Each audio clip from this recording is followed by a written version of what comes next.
Coming up on Mountain News this morning, an eastern Kentucky city honored the lives of thousands of folks who lost their lives to the opioid epidemic. And a school rallied for donations being sent to babies suffering from Hurricane Helene. Dedicated to eastern and southern Kentucky, this is WYMT Mountain News this morning. Welcome in this Tuesday morning. I'm Madison Carmouche. We're almost at that 5 o'clock mark. Today is October 22nd. Let's check in with meteorologist Megan Desmall for a look at your forecast this morning.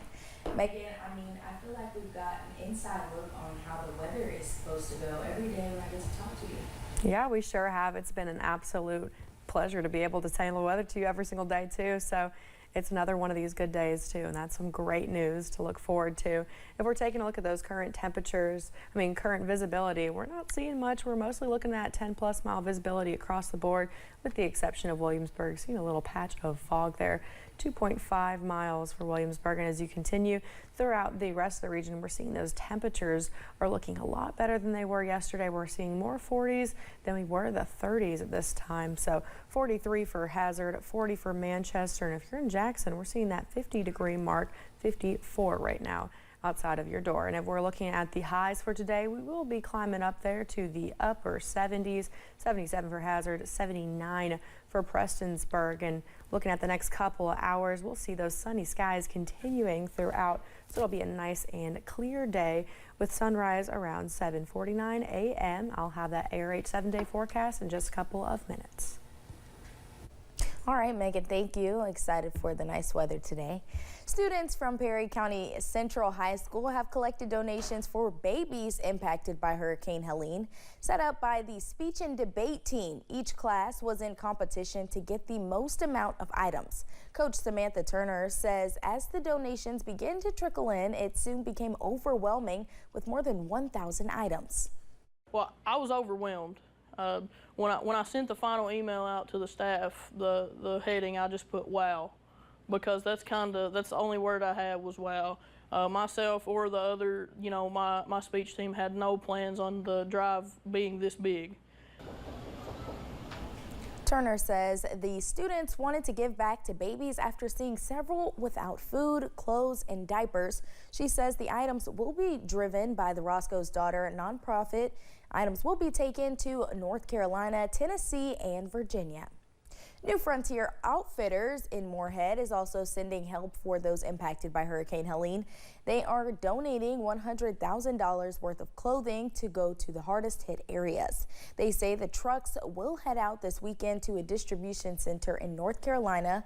New Frontier is also selling t-shirts, sweatshirts, and other items to help those efforts. The opioid epidemic impacts the lives of thousands of folks throughout Kentucky, and last night, the city of London honored those who lost their lives fighting addiction. The London Police Department, Laurel County Sheriff's Department, Operation Unite, and others took part in the Embracing Hope event at the London Community Center. London Police Department Public Affairs Officer Hobie Darty says having so many organizations involved in the fight against addiction shows folks they are serious about making a difference. It's a really good thing that we can have so many organizations that are a part of the one team, one fight, and has the same mindset of bringing resources to our communities so that we can save lives.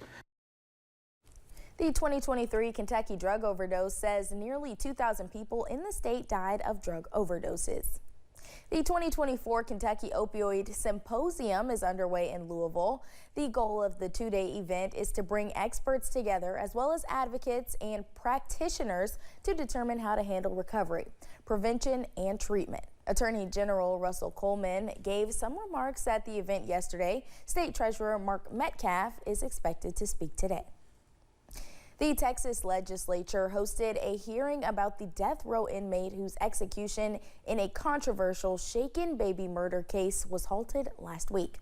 Robert Roberson did not appear at yesterday's hearing in person. The 57-year-old was convicted of murdering his 2-year-old daughter by shaking her in 2003. But his attorneys argued the toddler died from pneumonia Television host Dr. Phil McGraw, who has interviewed Roberson in prison, testified before the panel. I don't think we have the wrong person. I don't think a crime was committed. I think this was a case where, tragically, a child was chronically and acutely ill. I think there was some problems with medication, and I think that contributed.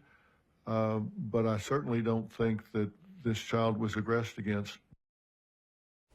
Roberson was diagnosed with autism after his conviction. At least 34 shaken baby cases have been exonerated in 18 states and the U.S. Army since 1992.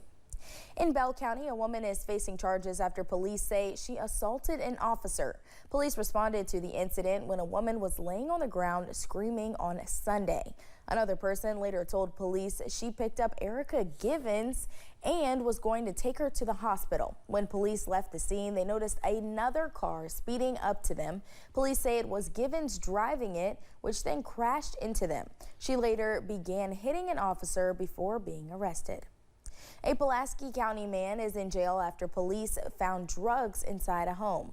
The incident began when police say they were conducting surveillance on a known drug trafficker in the Slate Branch Road area last week. After obtaining a search warrant, police went to a home on Daring Lane to execute it. When police arrived, they found meth, marijuana, digital scales, and cash. 58-year-old Paul Skip Bell was taken to the Pulaski County Detention Center. A man is facing charges after he reportedly broke into a storage unit in Laurel County. London police say they received reports that 28-year-old Cody Collett had reportedly broken into a storage unit at McKnight Rental. Collett was arrested on charges of burglary and criminal mischief. He was taken to the Laurel County Correctional Center. Police in Whitley County are looking for a thief. Williamsburg police posted this surveillance video from the Exxon gas station on Highway 92 last week. It happened before midnight on October 13th. You can see the thief taking cartons of cigarettes. Anyone with information is asked to call Williamsburg police at 606-549-6017. Well, thanks for getting your day started with us here on Mountain News this morning. When we return, the U.S. Secretary of State is heading overseas with renewed hopes of securing a ceasefire deal in Gaza. And we've been enjoying this warmer weather, but we have a little bit of cooler weather coming up. I'll tell you when in just a couple of minutes.